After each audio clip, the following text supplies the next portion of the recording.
Good. Okay, this is weird. Oh, there we go. Good morning. Good morning. Welcome to B Cube Press Sunday morning. This is Bob Brown, and I have got a pleasure with me today.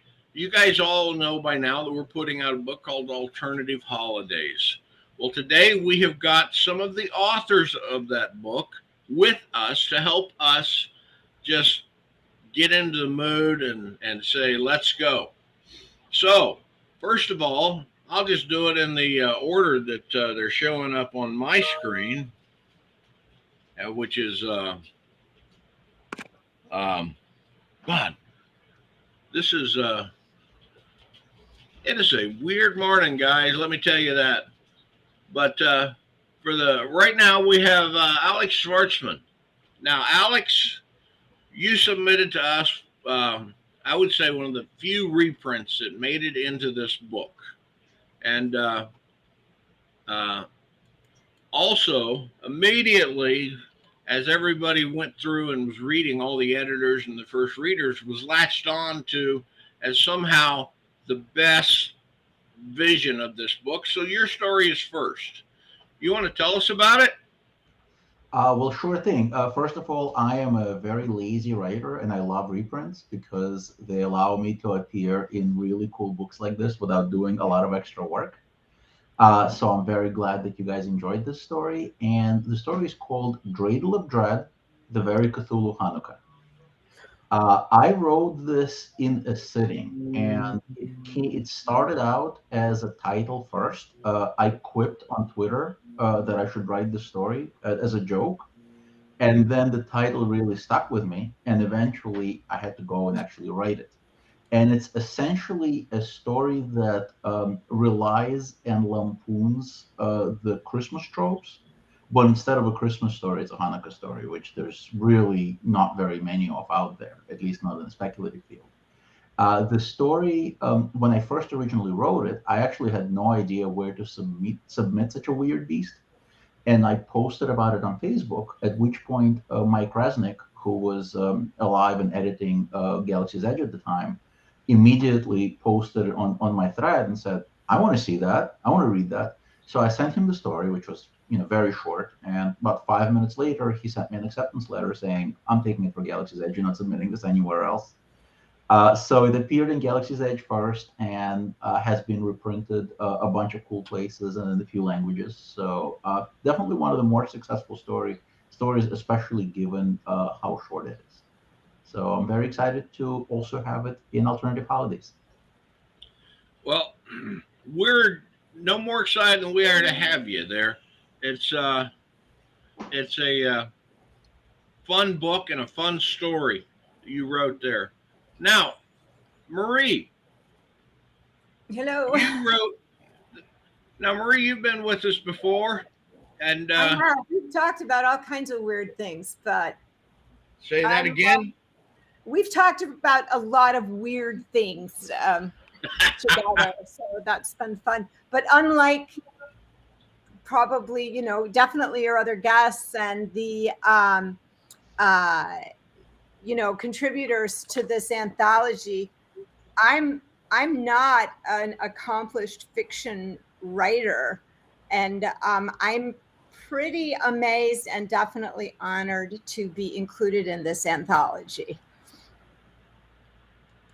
Well, I tell you, the like Alicia Hilton is our co-editor on this, who's off setting in Scotland right now, and And so she's amazing. yeah, and as a it's been a pleasure to work with her. And let me tell you, nobody gets in this book just because we or she knew them. You got in this book because your essay was so good. You and you want to tell us just a little bit about that? Sure. Um, Normally, I write academic pieces about grammar and language construction.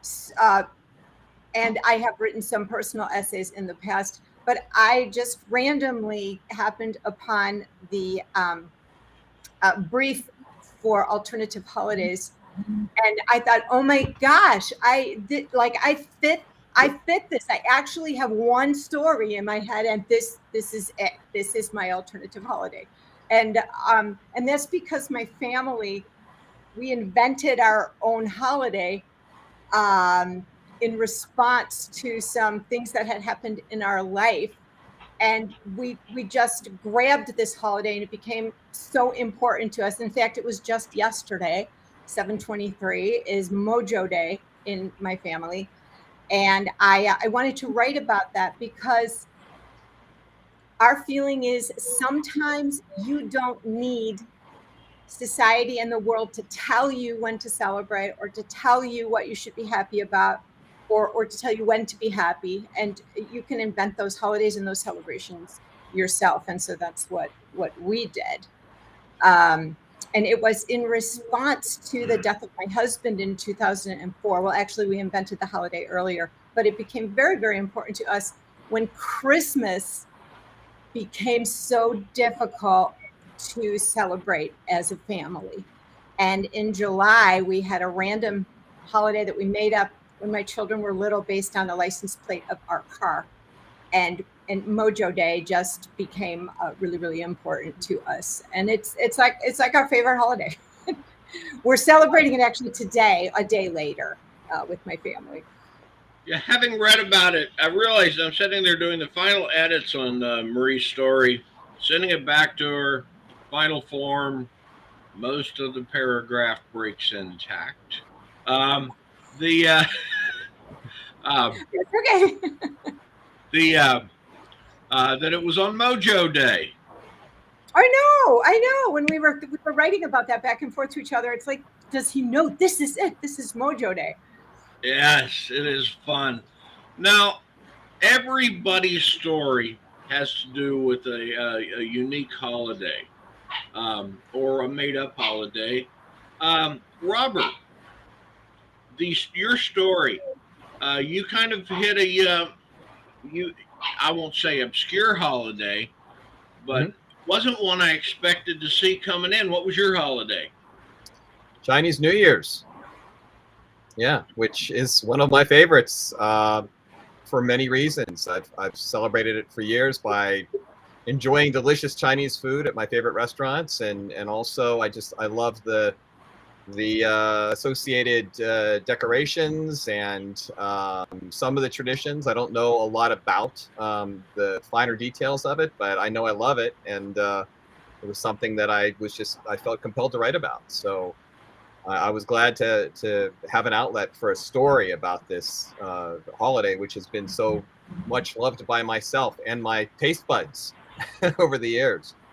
And some very good friends of mine celebrate it every year as one of their key holidays as well. So glad I had the opportunity to write this story. It's something that one of our favorite Chinese restaurants closed down a couple of years ago, and no one has really opened up another place to fill the gap. And so I miss it, and that's really what inspired the story. I wanted to try to bring it back in some way, and this gave me an excuse for coming up with a way to do that.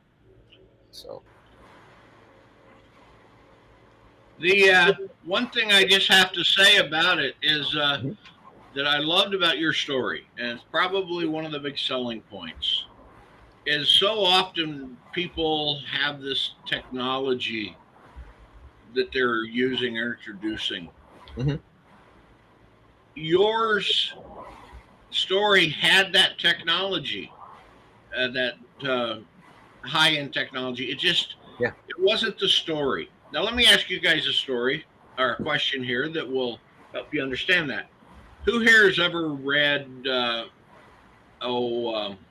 now my brain's going dead, it always is, the notion of stories that were actually written back at the turn of the century, and observe how they deal with the technology of gaslighting, or the kerosene lamps they may use, or the presence of the electric bulb coming in. You ever notice they don't consciously walk over and say, I am now turning the switch on my gas lamp. But someone writing a period piece always makes it a point to talk about those mundane activities. You ever notice that? Okay, Andrew, that's a big shaking the head. No, huh? It was for me, it was what struck me, and I like the casual way you introduced the technology as just part of the world you were living in, part of the world you were writing about. It wasn't about the technology; it was about the world, and that was well done. And Thank you. I I liked that. appreciate that. Yeah, well, it's as we all know as storytellers that the technology is just a key to telling the personal story, to tracing the arc of the character and seeing how that character deals with the conflict and comes out the other side in a changed way. So yeah, at the same time, you still have to, of course, pay enough tribute to the existence of the technology, and so that it comes across in a believable way, so that the reader is not kicked out of the story. It doesn't say, well, what the heck, how could this possibly be? I mean, you have to say some kind of an explanation there, but the key was, I think, to explain it just enough that the reader could buy into it. And it's technology that we already have in existence, though maybe not to the level that I portray it in the story. We, of course, have augmented reality as well as virtual reality devices plentifully distributed throughout our society. So it wasn't something so new that it would be completely unbelievable to make it relatively natural to use and not have to explain every little detail of it. Thank you. Oh, hey, it was a very interesting story. You are just so everybody knows, we got Alex there as the first, the first in the book, first one we picked. Yours was not the last one we picked, but I will tell you, sir, your writing is, some people you can edit by going in and just saying, hey, you add a comma there. We found out, wow, if I add a comma here, it impacts. It's the butterfly effect. The way you're writing is so well woven together. So we saved you for the last. You're getting the last set of edits. Yeah, lucky you. Thank you. And the edits that you suggested on the original draft were much appreciated as well. I really honestly feel that they improved the story. So thank you, Bob. That's a silly little job that as editors we try and have. Now, speaking of editors, let's talk about Alicia behind your back. Alicia Hilton. Everybody raise your hand if Alicia's why you're really here. Thank you for the honesty, Andrew, and I'm glad to have her on board. Alicia Hilton, for those of you who don't know, is a wonderful editor. She's somehow managed to be one of the busiest women I've ever met and still gets it done. And I'll come out of my computer at 3 o'clock in the morning and it'll say, Alicia left a comment in your shared directory where she's editing one of the stories. And so she's not here today, but I tell you, when she said she wanted to be on board with Alternative Holidays, it was I have to say, wow, because she has taught me a lot that I needed to learn. And it's been great. And so we're in her debt. And can't say it any other way. I wish she was here. But Alicia, if you're watching, enjoy Edinburgh. And as you guys know, that we get comments coming in. Are you guys all figured out the comment stream on the right? Oh, good. You're smart. You're writers. Hey, it is just fun. And good morning, Andrew. Andrew Lucas. He's one of my cool writers. And he comes and sees what's going on here, so he knows what's going on. Now, Do you guys think we're going to get this book out in time for Worldcon? Hope so. Oh, cool. You got a cover? That was a joke, Andrew. I can make something for you on Midjourney real quick. Do what? Said I can make something for you on Midjourney real quick. Oh, really? You know what that is? No. There's this new AI that allows you to give it parameters and it creates art. It's really awesome. I went out and tried to figure out that because I said, someday I'm going to need that. You're fluent in that? I mean, I'm not good at it, but even at my skill level, sometimes it produces these like really trippy, amazing pieces of art that are literally book cover worthy. So I don't know. It's a new shiny toy that I'm still figuring out, but it is something worth playing with and seeing if it might accidentally spit out a nice cover. That is possible. I've seen, I believe, and I can't say for sure, that The Bone Orchard, a book with a very nice cover, was put together using the AI technology. I took one look at it, played a little bit, and said, oh, yeah, I'd die trying to figure that out. But like any technology, you look at the beginning of it. I mean, what barcode readers, didn't they start with basically that technology evolved from painting a big set of stripes on the side of rail cars that changed the way the light reflected off of them as they went by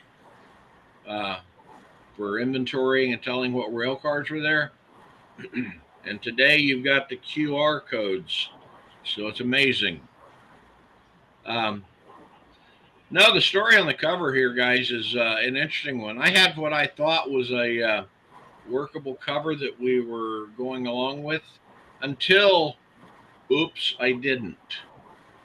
And so there I am looking at about a month to publication, or a month to when I have to get the book into production. We have an artist, and as we're going with it, we've got 3 days to spare on the schedule. So, oh, come on. You got to love life. It's too short to do it any other way. What's the, who here does anthologies in their spare time? All right. Yes. What's the fastest you ever put one out? Oh, about 3 months, I'd say. So that was a real rush. Our first anthology that BQ Press put out, we were sitting around drinking, not that we drink too much. We were sitting around drinking when a certain president, whose names will not be mentioned, got inaugurated. And we were sitting there thinking, wow, the measure of every president is the first 100 days. Why don't we write an anthology and have it waiting to welcome him at the end of his 100 days? So we put out the call the day after his inauguration, and we put out the book on his 100th day. We had fun with it. And the fact that it sent 6 days #1 in science fiction anthologies was even better. Hey, we had a lot of fun there doing that. And speaking of which, because part of this is to promote opportunities and stuff to people, who's got a new book or product or work that they want to make sure people know about? All right, since everybody's being too polite, I'll start. My newest novel came out May 31st. It's a snarky, funny urban fantasy adventure that I like to explain as The Dresden Files meets American Gods in Brooklyn. The book is doing well enough to where the first printing is nearly sold out, and it went to the second printing with the publisher. And the publisher has already signed a contract and paid me for book 2. So that's going to be, so the sequel will be coming out next year. But in the meantime, if you like this sort of thing, please pick up book 1. It's available in all the bookstores, everywhere online. It's available in audiobooks, so pretty much all the formats. Okay, now hold that up closer to the camera. Risk obscuring your face. That's a much better looking thing than you. I'm going to give you an opportunity to do that again because you're going to go down to your settings button and you're going to set the mirror connection on your camera. It's okay. Man, as long as we've got Andrew up there looking like the Grim Reaper of death, nobody's going to pay attention that you're doing that. Because what it is, I see. you just showed us your book like it was fitting in a mirror, and I All want right. people to be able to Try see that it. again. Read that. There we go. Okay, now, people, Andrew, you can use your hypnotic glare. Tell them to go buy that book.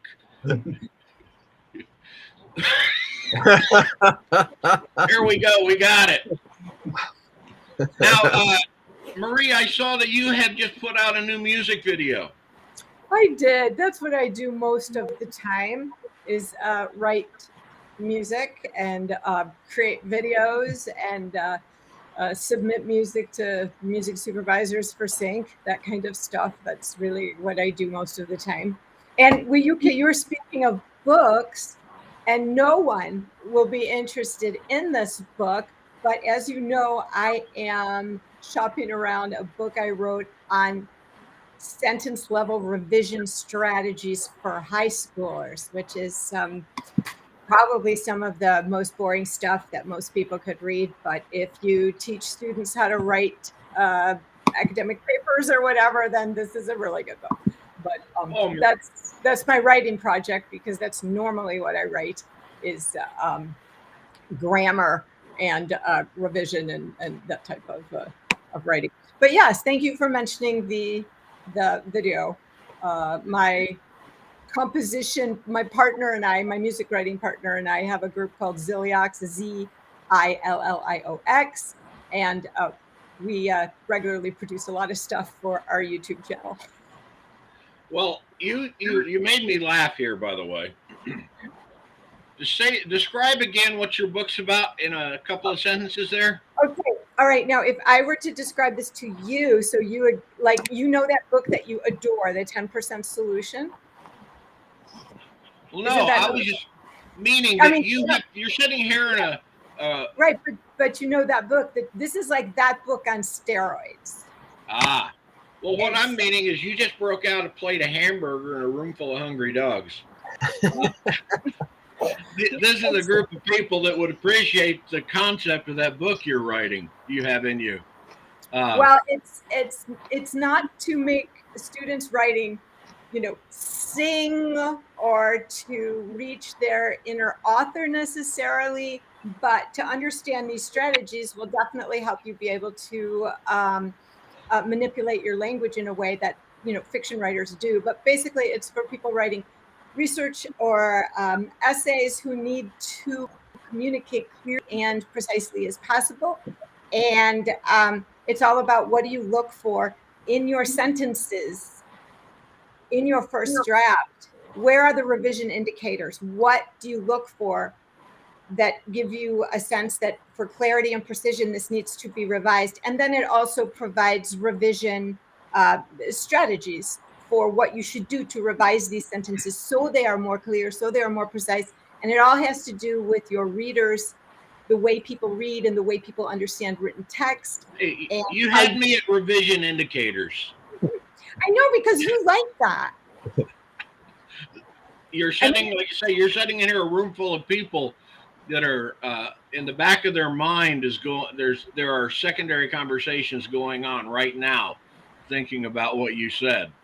But when people, accomplished authors of fiction would read my book and say, well, I do that all the time. That's not that I do that to create tension in my reader, or I do that in order to delay, their thought processes, or I do all that stuff for a reason. So yeah, you're telling me that this is a need to revise my sentence, but I did that on purpose. And I'm like, yeah, exactly. What you created in your fiction writing is exactly what you're trying to do with your writing. But when you're trying to write clear and precisely for academic papers or essays or whatever, you don't want to do those things because you don't want to create that tension, or you don't want to elicit that delayed gratification, or you don't want to create confusion, where you lots of times you do in fiction.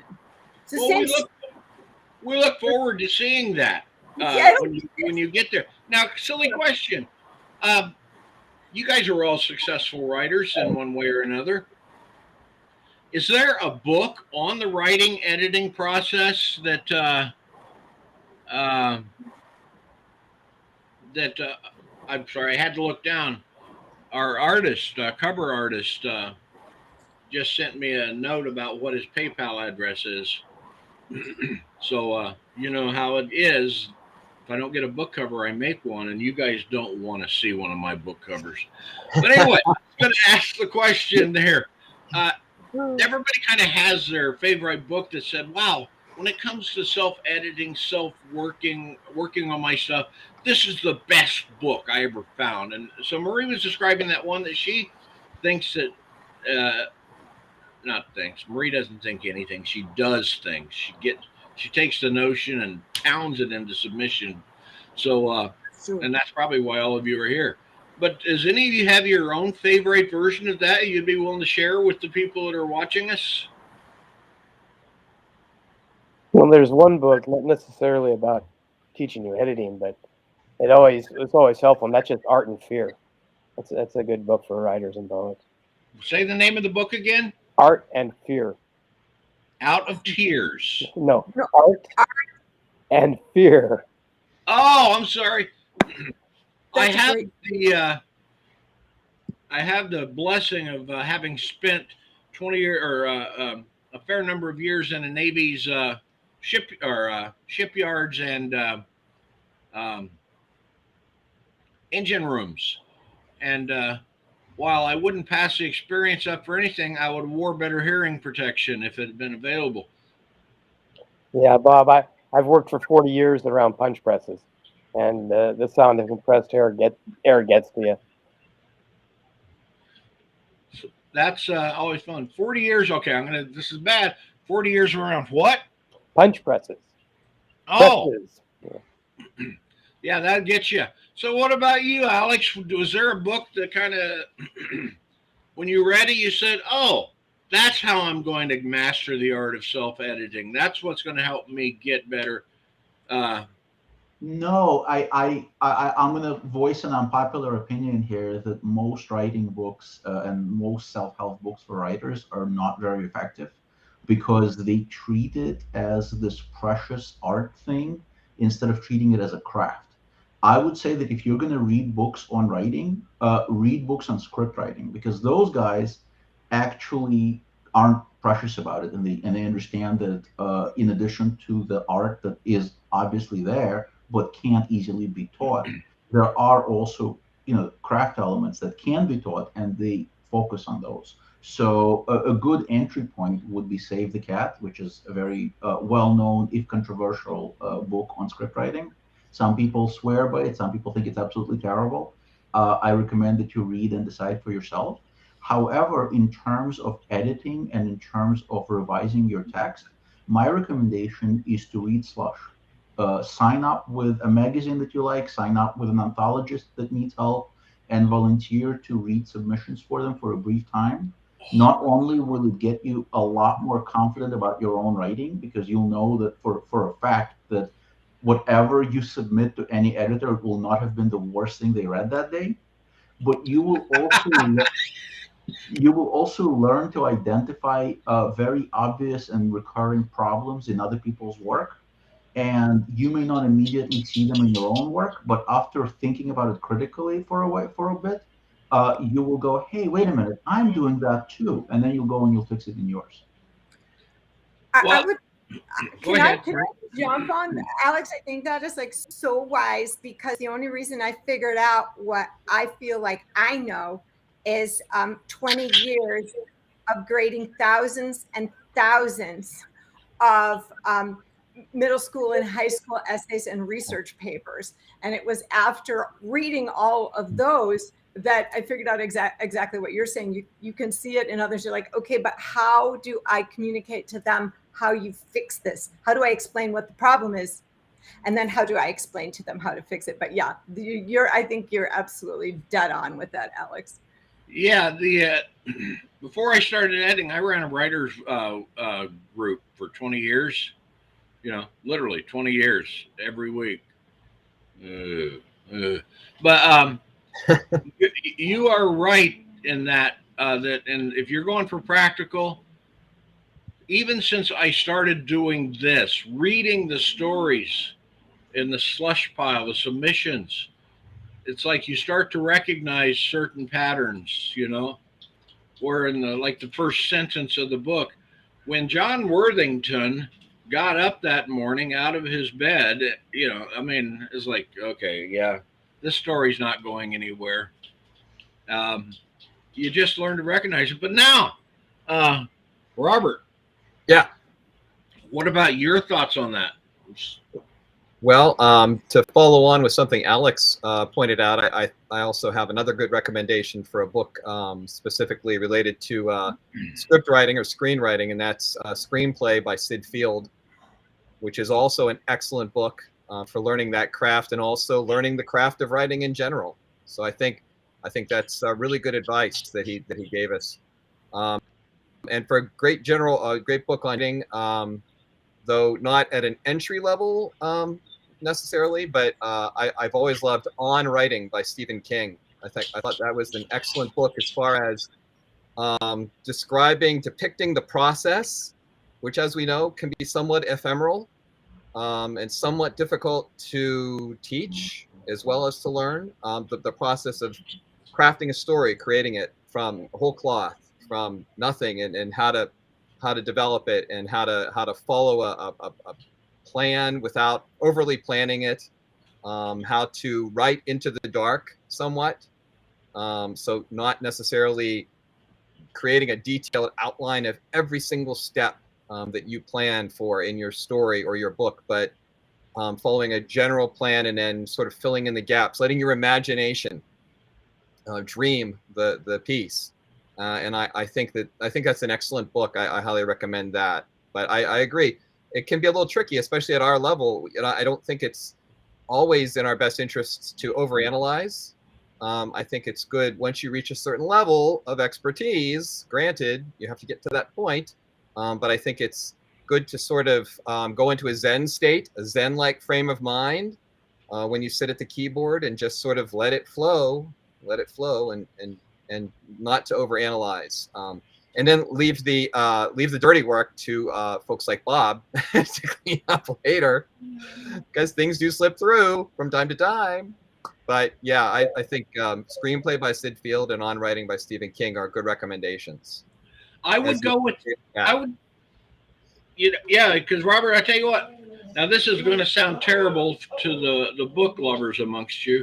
I found that if I take that book and I crack it open right into the middle, and then gently tear the spine, take the first half and put it into my read about Stephen King as a human being file, then I take that second half and I say, oh my God, the secrets of the universe on how to write are here.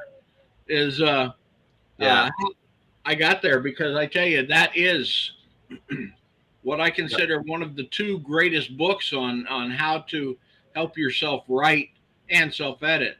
The other one, who here has heard of the 10% solution? Yeah. See, that's what. Yeah. That is possibly, I think, for somebody to have found a way to put in a book this thick, that much just greatness about writing. When I used to do school workshops, student workshops at I got a hold of the publisher and they sent me enough copies that I was able to give any of the kids that participated in a workshop a copy of that to go home, and a call out to Patrick Swinson for that. Great human being on that one. So so now you guys have with all this good editing and stuff, the slush reading. Is there all of you done slush reading for somebody at one time or another? Not you, Andrew. Okay, we're gonna have to.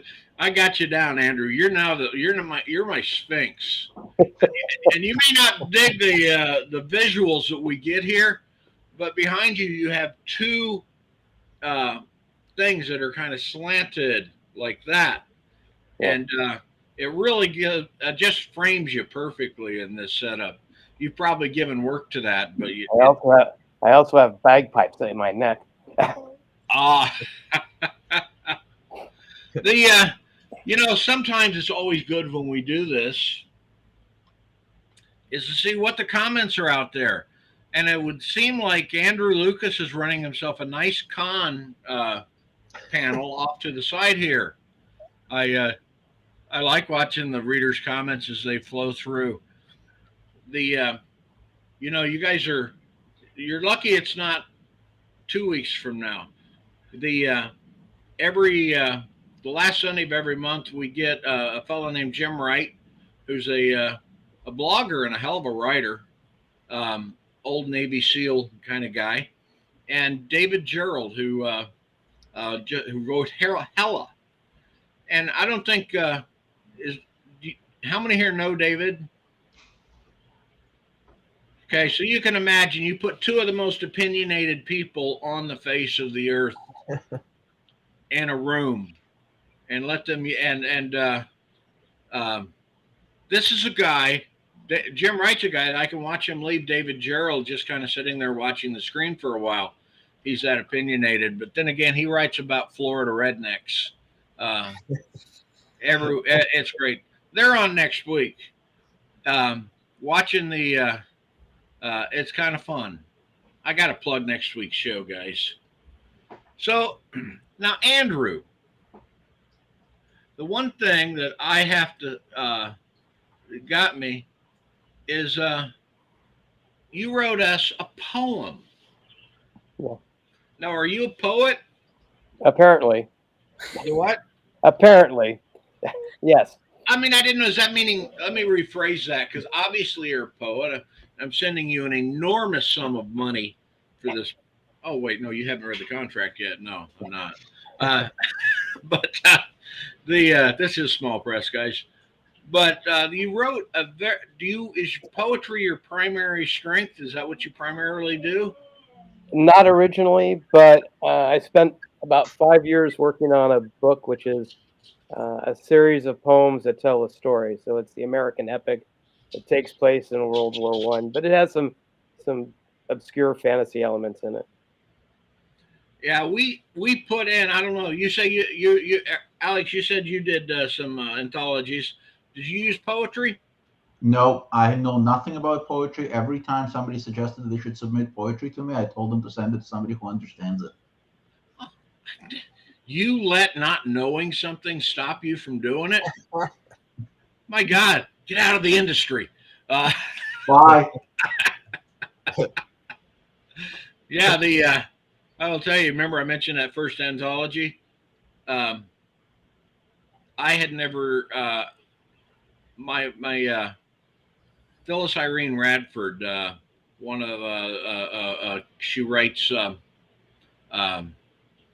some really great high fantasy, is if I hadn't called her up and said, I just said I was going to do this, can we get it done? When she got done belly laughing over the 100-day self-imposed limit, she said, fine, I'll get you out of this mess. So that began our long relationship as the Laurel and Hardy of the writing community. Just another fine mess you've got me into. I'm like, hey, you gotta love it. So, but anyway, I knew nothing about poetry. She knew nothing about poetry. And then we got this great woman. Sorry. Alicia, she's up. She's sending me emails. Obviously, she's writing. She's not able to. If she's still able to focus with this going on, she amazes me. But it's just fun.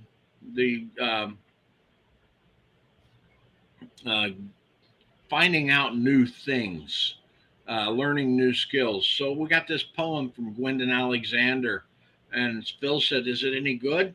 And I looked at her and said, "Well, I read it, and it's like feels like it's okay."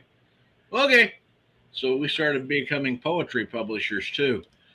Um, and I will tell you, this is one of the rare books that we're putting out that we don't have a Jane Yolen poem in. Jane is a wonderful poet, and Peter, her partner, is also is, and usually they will always send me something to get into a book. So I'm sorry, guys, that I can't give you Jane Yolen on the name on the cover next list, the content list next to you, but we'll be there. Okay. So what's next? The big next thing you're working on, Andrew? Well, I've got about a chapter and a half to finish in a novel that I've been working on for a while called The Avenue of Bones, which takes place in 16th century Japan. And while I'm working on that, I'm editing a collection of poetry of my poems. Oh, if I had a chapter and a half finished to go in a novel, I think I might be there now. I mean, the drive in there that says, "Get it, finish it, finish it." It's a book I've been working on for a long time, but every once in a while I just have to step away from and entertain myself, and that's where I am right now. So that's how we got your poem Near Day. Actually, Alicia asked me if I wanted to submit a poem because she read something that I published recently, and I said, she told me what the anthology was about, and I said, well, do you have anything for Hogmanay or New Year's Day? And we talked a little bit about Scotland, and I had the poem written in about 2 days. So impressive. Yeah, it's fun. I gotta appreciate that. Well, what about you, Robert? What's? I mean, I see all of these book covers. Yeah. Did you go to a yard sale or something? No, they're all mine. They're all mine from over the years, many years of work, hard work, grueling work. But yeah. Thanks for asking. So, what are you going to do to add to it? I mean, I mainly put them up there just because the background in my reality is so messy. I couldn't bear to bring it up. No. Marie, yours is fine. Alex, you look good. Andrew, very cool pipes, and you don't want to see what's back. No. Yeah, Andrew wins the background contest, but yeah. So you have like a big rack you put them up on, or I do have a brag shelf or two. Yeah. I like that. Which is always a nice idea. Perhaps Alex, maybe his bookshelf might have some of that aspect as well, I suspect. It's a good motivational tool, right? Hell yeah. Oh, yeah. I did okay. I have a little shelf up on my wall up there for my stuff, and it's not near that impressive. It really helps, though, right? Sometimes when you're having a rough day and you're like, oh, man, can I do this? Oh yeah, okay. I did it before. Let's just dive back into the breach. But yeah, I do have a couple of projects coming up right now. I have one in it that's actually available to your viewers and to yourselves, and that's a story bundle, which was curated by Kevin J. Anderson. It's called Great Galaxies. So if you go to storybundle.com, and I think it's /SF, I think. Or just go to storybundle.com and you can find it. And it's like 14 books. And one of my novels, Day 9, is part of that set. And it also includes a never before published novel by Alan Dean Foster, which I really want to read. I mean, I'm really excited by that. Yeah. Now, is this one that's got The Last Cities of Earth by Jeff Sturgeon in it as well? It does. Yes. Yes, I want to see that too, so bad. So it's God!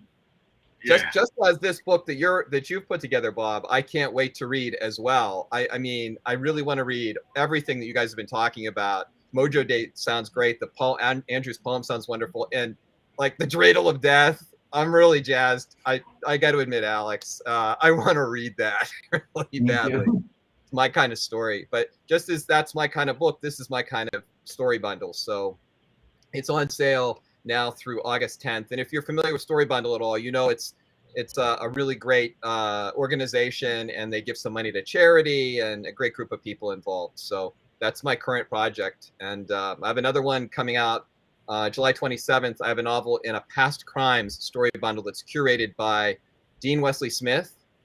Some of you guys may be familiar with his work, and that's coming out soon. And also working on a book about the great comic book artist and creator Steve Ditko, who is from my hometown of Johnstown, Pennsylvania. And I'm working on that book with the Ditko family, with Steve's heirs. He's of course, the co-creator of Spider-Man and the creator of Doctor Strange, as well as like umpteen other characters. So I'm not sure the pub date on that, but I'm looking forward to the pub date for this this alternative holidays book. I don't want to put you on the spot, Bob. Do you have a pub date? Or are you sort of still picking that? No, I'm just sitting here with the this is my I'm thinking look. It's okay. going to be on the table at Worldcon in Chicago. Okay. Nice. Now it might be in the form of a DVD or a CD with a Santa Claus stamp on it. But no, it literally will be there in the best of our ability. Right now, I'm sitting over here on the pub day. I've got a book that's got actually all of your stories are in there except for yours, because you're getting your edits probably today.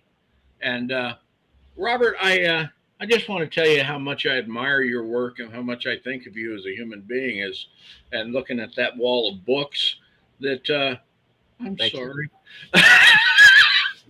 Because those who don't know me, who have worked with me over the years, and I can probably see Andrew, I tend to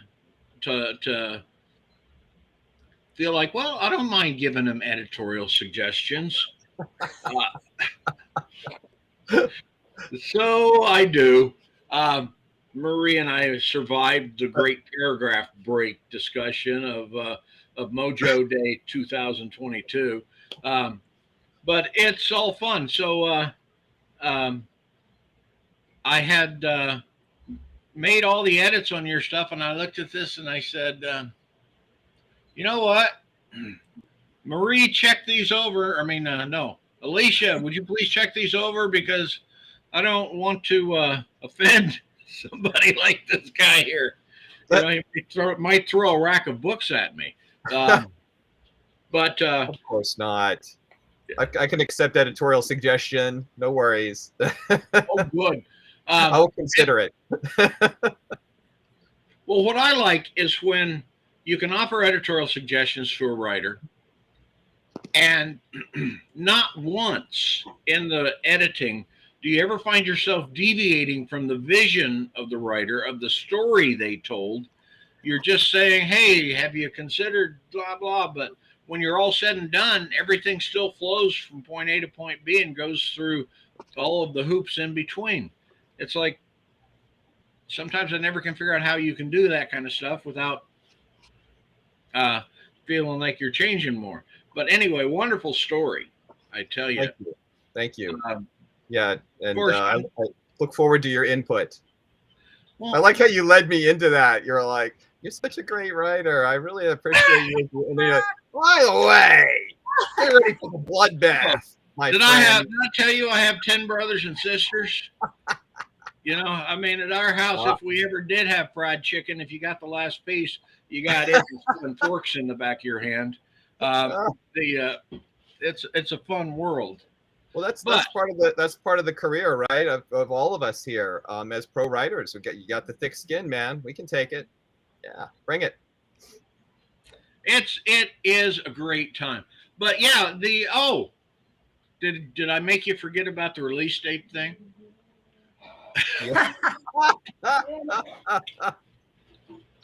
Okay, so the release date, we're going to have it on the table. like I said, our artist was our long pole in the tent. The book is half assembled, wherein all the writers have gotten their edits, responded, and I've put them into the book that's there. And you're the only artist who hasn't received edits. This is the fun one. Alex, you will appreciate this. You're at the point where you're just where I just described. You finally got the contract signed with the artist. He's going to beat your schedule by 3 days. All of the edits are basically out except for maybe one. And you know that they're such a professional, a consummate professional, that they're not going to delay you at all in the working. And you get this email that said, Bob, you guys accepted my story back in May, and I haven't heard anything from you. Could you tell me what's going on? It turns out we use a program called Moksha that there's a computer glitch for somehow, I don't know, but her story came in, got accepted, and disappeared off of the face of the earth. Oh yeah, that is scary, because all of a sudden you're saying, who else? Because if you say you're going to buy a story, you're going to buy that story.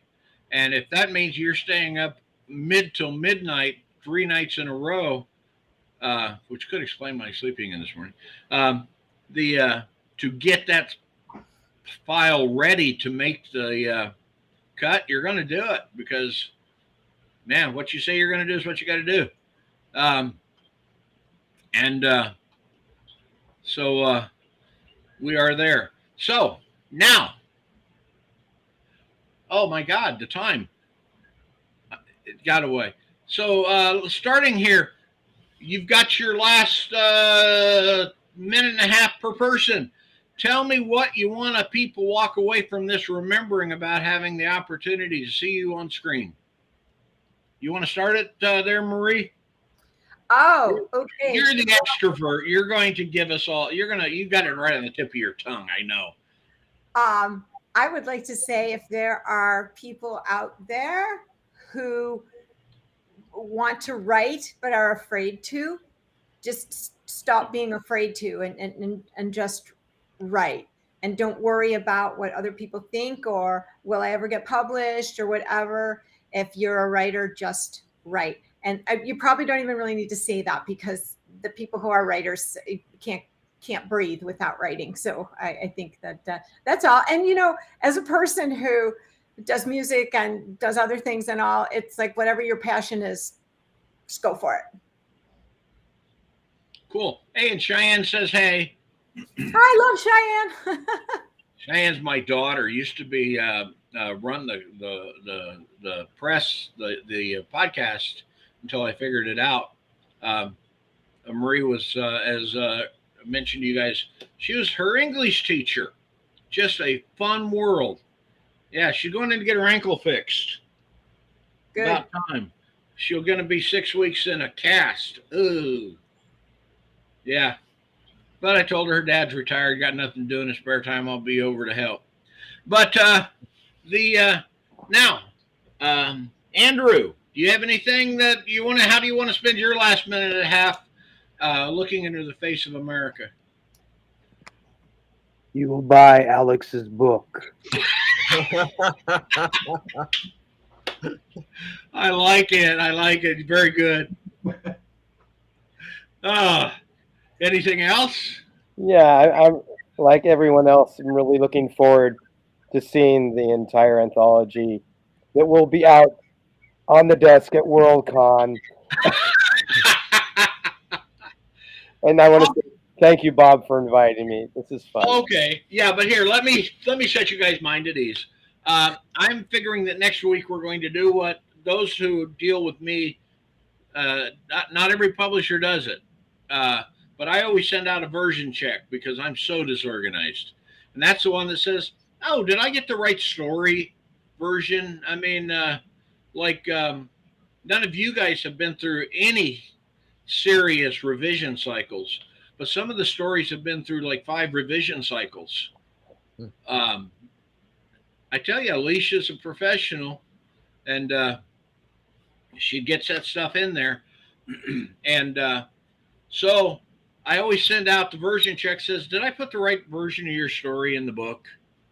And the bright side of that is that lets me choose to send them a book that I'm still working on, the table of contents or the other stuff. And they'll all send me back their editorial corrections on their story as if it's proofing. So then the proofing cycle, which is the one that I say, okay, this is it. I'm ordering this book in 3 days. If there's anything that you see that's wrong in your story, hit it now or live forever with that, comma where it should have been a period. So that's there. So we will be our date for ordering the books to be on the table for going live is somewhere between the 10th and the 15th of August is when we're targeting getting this book out there. I learned my lesson once about putting books out for pre-order, waiting for bombshells to drop when a bombshell dropped on one. So, but that's my schedule, and we're making it work. Now, Alex, if okay, I got confused. Alex, which one of you is got your book in the Kevin J. Anderson bundle? I did. Oh, okay, good. I wanted to do you last because I want to talk just a second more about that bundle. So, Alex, your last minute and a half looking into the face of humanity. Well, Andrew has already very kindly pimped my book, so I appreciate that. Link, yes. But I also wanted to mention that we are within about a day or two of opening submissions for Unidentified Funny Objects 9, which is a decade-long series of humorous science fiction and fantasy. We're paying 10 cents a word. So if you have funny stories that are really, really funny, and I mean it because I've read at this point many thousands of submissions. So don't send me stuff that you think may kind of sort of wedge in there because you'll be wasting your time. But if you have something that's truly funny, send it to me and we'll get back to you within about a month. Hey, I knew there's a reason I liked you. One of the tags I put on Moksha is humor. I find that about a third I try and make sure about a third of the stories we publish have a humor element in them because humor is such a universal language. You want to do us all a favor? If you type that link into the comment section, it will be like say there's somewhere between 1,000 and 25,000 people are going to watch this morning. I have no idea how to interact with this without reopening Facebook. I don't think you could do it in this platform, can you? Oh, I was meaning on the comment section over here on the right. It doesn't give me a way to type anything. Yeah, that's where I was meaning. But I mean, and if you don't feel comfortable though, send it in the personal comments. We can get it in there. But there's a whole lot of people out there that are good writers, and if they're watching this show, they have to have a sense of humor. I'll send it to you guys. I just don't see a way to post it, unfortunately. I'm sorry. Okay. My lack of skill with this program is showing. I'll send it to you guys to share. Posted it. Yeah, that will be great. Thank you. Liam got he beat me to the punch. This is why we keep Liam around. Now, let me see if I got this right. Liam did something almost nobody ever gets to do. He sent me a story day before yesterday, and it's in the book. Wow. Yeah, I mean, you see, Alex, you and I have a privilege. I mean, a real privilege. You run your own press, right? Yep. Well, a very, very, very tiny micro press. Because that's what we are. Book every year or two. Yeah, well, we got 6 coming out this year, but that's just because I'm crazy and I retired. But the joy of being able to make your own decisions within the reasonable understanding of how it impacts other people. Because have no illusions, if you're doing small press, that realization, Alex, that everything you say or do in a joking or serious or whatever communication, there's 25 writers out there that you've got commitments to, that you're working to, and that you owe them. So,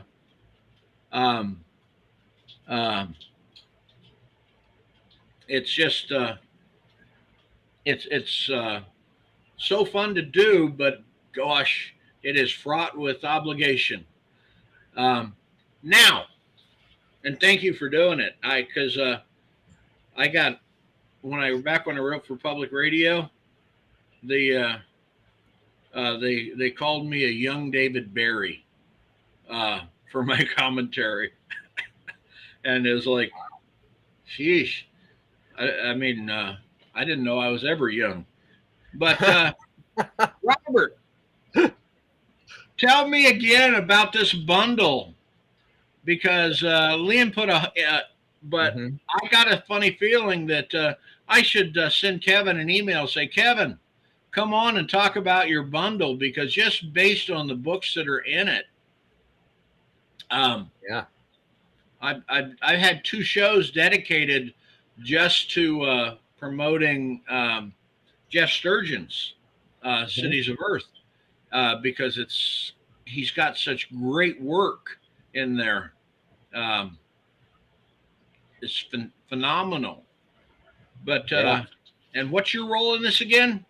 I have a novel that's part of this set, and also as a participant in the bundle, I help to promote it and get the word out. Yeah. So I'll tell you, if Yeah. I'll look at my schedule and send Kevin a notice, and I may be calling you up and begging you to come back and join Kevin, and maybe even Jeff. sure, And you never, I'll be honored. I love promoting science fiction. It is so much fun. And who here, you guys all know Tom Whitmore? No? He is on the fan side. He's a collector. He runs a second Sunday of just talking about the history of science fiction and all this good stuff. So I love having the folks on that can talk about that while they're still alive. But anyway, that will be good. So anything else you want to add before we go? Just I'd like to add my website, which is bobscribe.com. I'm going to send it on through private chat, and if Liam wants to throw it in there, that's fine. And other than that, just I'd like to echo Marie's comment to encourage those with the urge to make sure you get out there and do the work. Don't be afraid, and just do the work, and trust yourself and the things that you've learned. And there's probably never been a better time to be a writer. I think it's safe to say, in a lot of ways. Oh, So, my God, isn't that true? I mean, who here remembers the Writer's Handbook or the Writer's Market? Excuse me. Yeah. We are of an age where many of us, when we were starting out, may have actually found themselves going through that, highlighting. And today, you want to find a place to send your story. 32 places pop up. It is just remarkable. And so let me close this out, guys. These are the authors of Alternative Holiday. Okay. And Alternative Holidays is a book, which I probably should have said this first thing, but I was groggy first thing. My brain was just going sleep this morning. And what I was getting ready to do was, here we go. Our art, in case any of you don't figure out how much fun we're going to have with our art, let me do a very tiny, quick introduction of the artist because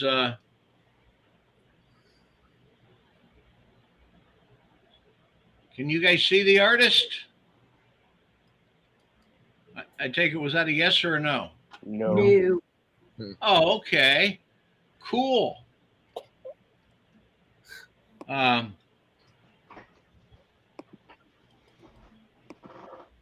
Let's see.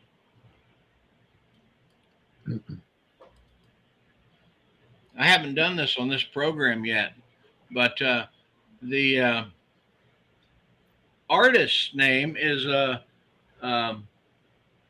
Francois. Okay, make it bigger. Well, so much for that effort. Wonder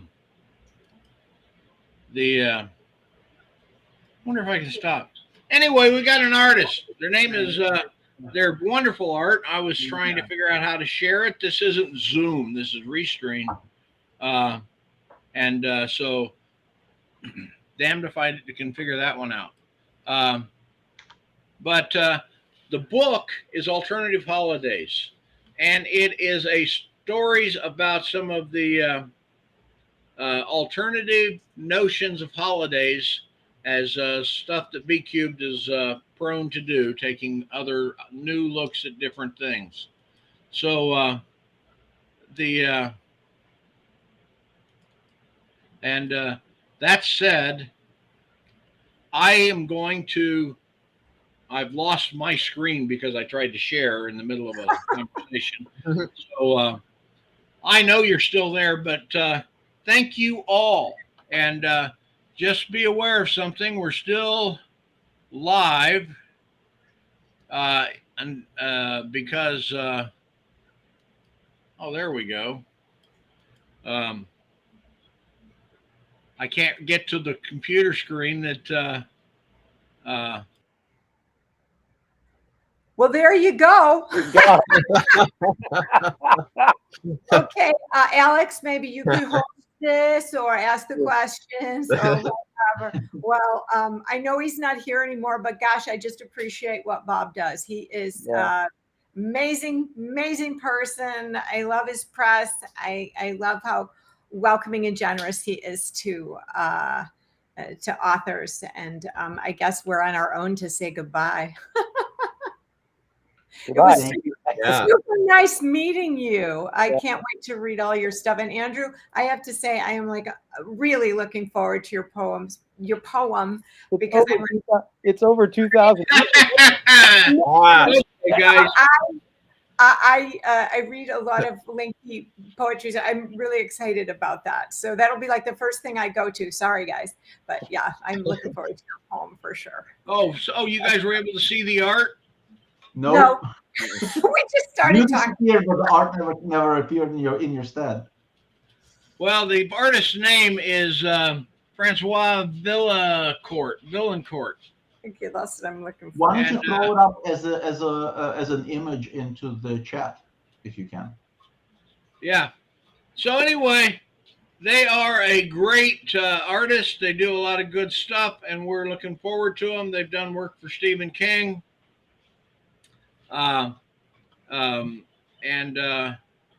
It's just exciting. So thank all of you guys for coming. And on that note, is that the person? do what? Is that Francois? This is his art. Yeah, is that it? Yeah. No, it's not our art. He's no, but look what an amazing artist. That's incredible. Wow. Yeah, he's doing our cover. Wow. Okay, Alex, do we do you like it? Yeah, I mean, from the best I can see of it, but I'll definitely check out more of it afterwards. Yeah, so I'm appreciating the fact that he's doing our stuff for us. It's